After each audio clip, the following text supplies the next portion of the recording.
Бүгінгі сабағымыздың тақырыбы сандардың модасын, медианасын, арифметикалық ортасын және өзгеріс ауқымын табуға есептер шығаратын боламыз. Мысалы, 11-ші сыныптың оқушылары бақылау жұмысынан мынандай 10 оқушы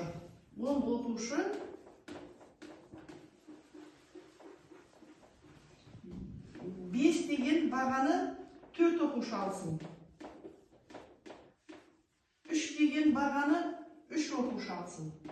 Сонда 1, 2, 3, 4, 5, 6, 4 оқушы 4 деген баға алады. Бізге мынандай сандардың қатары пайда болды. 5 деген 4 оқушы, 3 алған оқушылардың саны 2, 4 алған оқушылардың саны 4. Енді сандардың модасы дегеніміз не? Сандардың модасы дегеніміз осы сандар қатарындағы көп кездесетін сан. 5 4 рет кездесіп тұр, 4 рет кездесіп тұр.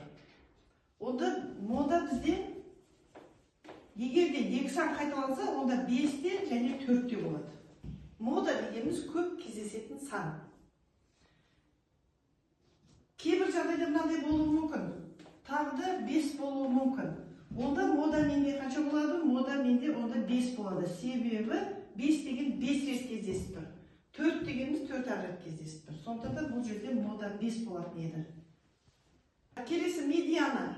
Сандар қатарының медианасы табу үшін мына сандардың қатарын не өсу ретімен, немесе кем ретімен жазып аламыз. Мысалға, мына сандардың өсу ретімен жазайын. 5 дегенім 1, 2, 3, 4.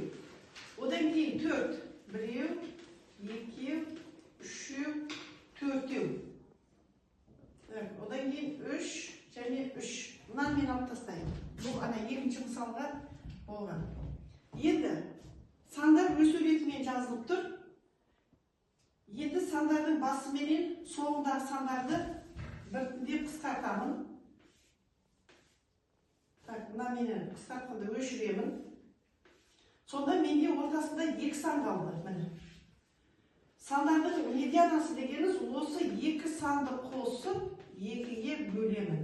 Сонда 8, 2-ге бөлсек 4. Сонда менде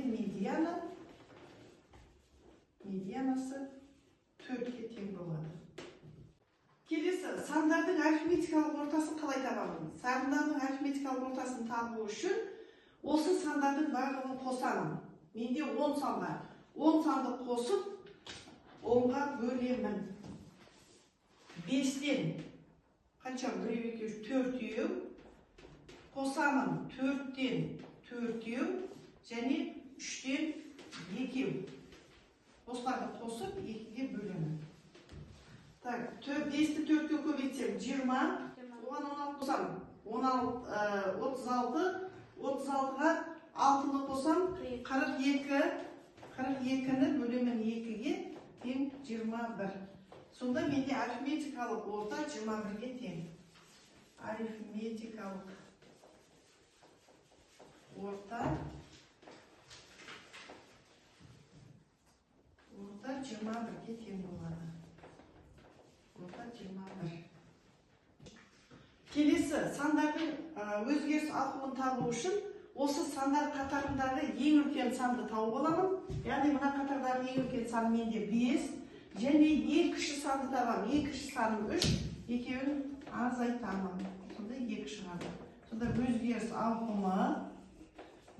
ауқымы, немесе ол кейбір кітаптарда құлашы деп те айтылады, өзгеріс ауқымы